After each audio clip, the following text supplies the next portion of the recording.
सप्त ऋषियों के समझाने तथा मेरु आदि के कहने से पत्नी सहित हिमवान का शिव के साथ अपनी पुत्री के विवाह का निश्चय करना तथा सप्त ऋषियों का शिव के पास जा उन्हें सब बताकर अपने धाम को जाना।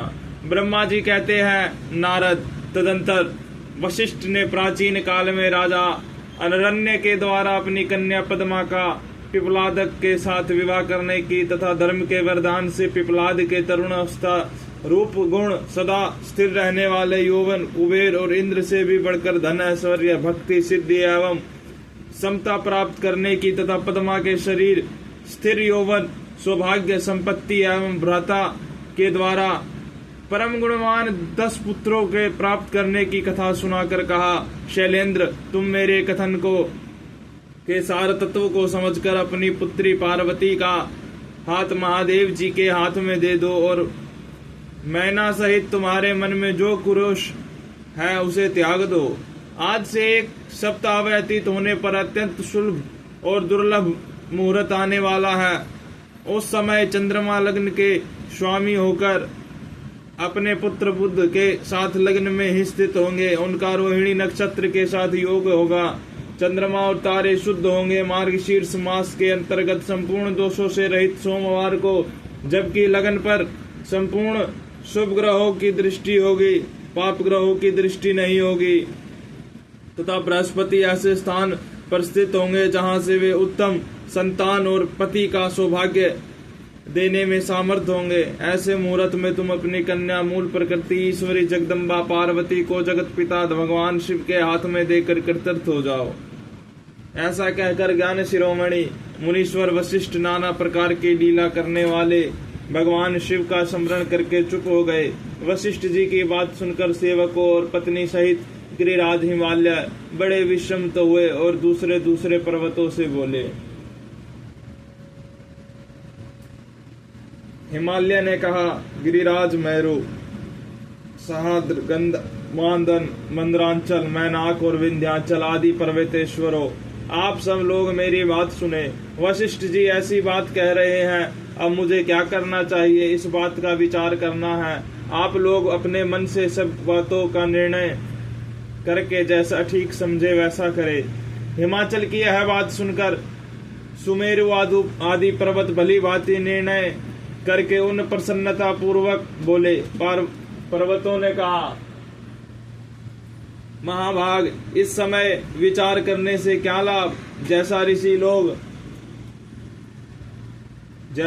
लोग कहते हैं उसके अनुसार ही कार्य करना चाहिए। वास्तव में यह कन्या देवताओं का कार्य सिद्ध करने के लिए ही उत्पन्न हुई है। इसने शिव के लिए ही अवतार लिया है, इसलिए यह शिव को ही दे जानी चाहिए।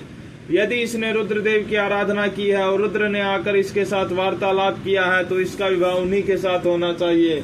ब्रह्मा जी कहते हैं, नारद, उन मेरु आदि पर्वतों की यह बात सुनकर हिमाचल बड़े प्रसन्न हुए और गिरिजा भी मन ही मन हंसने लगी। अरुंधति ने भी अनेक कारण बताकर नाना प्रकार की बातें सुनाकर और विविध प्रकार के इतिहासों का वर्णन करके मैना देवी को समझाया। तब शैल पत्नी मेनका सब कुछ समझ गई और प्रसन्न चित्त हो उन्होंने मुनियों को, अरुंधति जी को और हिमाचल को भी भोजन कराकर स्वयं भोजन किया। तदंतर ज्ञानी गिरि श्रेष्ठ हिमाचल ने उन मुनियों की भली भांति सेवा की। उनका मन प्रसन्न और सारा भ्रम दूर हो गया था। उन्होंने हाथ जोड़ प्रसन्नता पूर्वक उन महर्षियों से कहा। हिमालय बोले, महाभाग, सप्त ऋषियों, आप लोग मेरी बात सुने। मेरा सारा संदेह दूर हो गया है। मैंने शिव पार्वती के चरित्र सुन लिए हैं।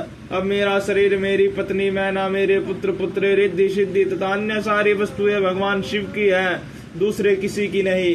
ब्रह्मा जी कहते हैं, नारद, ऐसा कहकर हिमाचल ने अपनी पुत्री की ओर आदर पूर्वक देखा और उसे वस्त्राभूषणों से विभूषित करके ऋषियों की गोद में बिठा दिया। तत्पश्चात वे शैलराज पुनः प्रसन्न हो उन ऋषियों से बोले, यह भगवान रुद्र का भाग है, इसे मैं उन्हीं को दूंगा, ऐसा निश्चय कर लिया। ऋषि बोले, गिरिराज, भगवान शंकर तुम्हारे याचक है, तुम स्वयं उनके दाता हो और पार्वती देवी भिक्षा है। इससे उत्तम और क्या हो सकता है। हिमाचल, तुम समस्त पर्वतों के राजा, सबसे श्रेष्ठ और धन्य हो, अतः तुम्हारे शिखरों की सामान्य गति है। तुम्हारे सभी शिखर सामान्य रूप से पवित्र एवं श्रेष्ठ है। ब्रह्मा जी कहते हैं, नारद, ऐसा कहकर निर्मल अंतःकरण वाले उन मुनियों ने गिरिराज कुमारी पार्वती को हाथ से छूकर आशीर्वाद देते हुए कहा, शिवे, तुम भगवान शिव के लिए सुखदायिनी हो, तुम्हारा कल्याण होगा। जैसे शुक्ल पक्ष में चंद्रमा बढ़ते हैं उसी प्रकार तुम्हारे गुणों की वृद्धि हो। ऐसा कहकर सब मुनियों ने गिरिराज को प्रसन्नता पूर्वक फल फूल दे विवाह के पक्के होने का दृढ़ विश्वास कर लिया। उस समय परम सती सुमुखी अरुंधति ने प्रसन्नता पूर्वक भगवान शिव के गुणों का बखान करके मैना को लुभा लिया। तदंतर गिरिराज हिमवान ने परम उत्तम मांगलिक लोकाचार का आश्रय ले हल्दी और कुमकुम से अपनी दाढ़ी मूछ का मार्जन किया। तत्पश्चात चौथे दिन उत्तम लग्न का निश्चय करके परस्पर संतोष दे वे सप्तऋषि भगवान शिव के पास चले गए। वहां जाकर शिव को नमस्कार किया और विविध सुक्तियों से उनका सत्वन करके वे विशिष्ट आदि सब मुनि परमेश्वर शिव से बोले। ऋषियों ने कहा, देव देव महादेव परमेश्वर महाप्रभु, आप हम प्रेम पूर्वक हमारी बात सुने। आपके इन सेवकों ने जो कार्य किया है उसे जान ले।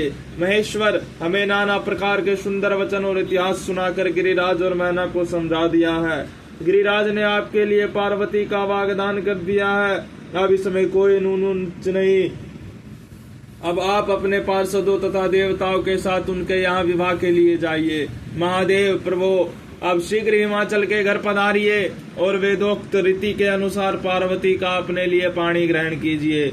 सप्त ऋषियों का यह वचन सुनकर लोकाचारण परायण महेश्वर प्रसन्न चित्त हो हंसते हुए इस प्रकार बोले। महेश्वर बोले, महाभाग सप्त ऋषियों, विवाह को तो मैंने न कभी देखा और न कभी सुना ही है। तुम लोगों ने पहले जैसा देखा हो उसके अनुसार विवाह की विशेष विधि का वर्णन करो। महेश्वर के उस लौकिक शुभ वचन को सुनकर वे ऋषि हंसते हुए देवादिदेव भगवान सदाशिव से बोले। ऋषियों ने कहा, प्रभु, आप पहले तो भगवान विष्णु को विशेषतः उनके पार्षदों सहित शीघ्र बुला ले, फिर पुत्रों सहित ब्रह्मा जी को, देवराज इंद्र को, समस्त ऋषियों को तथा यक्ष गंधर्व किन्नर सिद्ध विद्याधर और अप्सराओं को प्रसन्नता पूर्वक आमंत्रित करे। इनको तथा अन्य सब लोगों को यहाँ सादर बुलवा ले। वे सब मिलकर आपके कार्य का साधन कर लेंगे, इसमें संशय नहीं है। ब्रह्मा जी कहते हैं, नारद, ऐसा कहकर वे सातों ऋषि उनकी आज्ञा ले भगवान शंकर की स्थिति का वर्णन करते हुए वहां से प्रसन्नता पूर्वक अपने धाम को चले गए।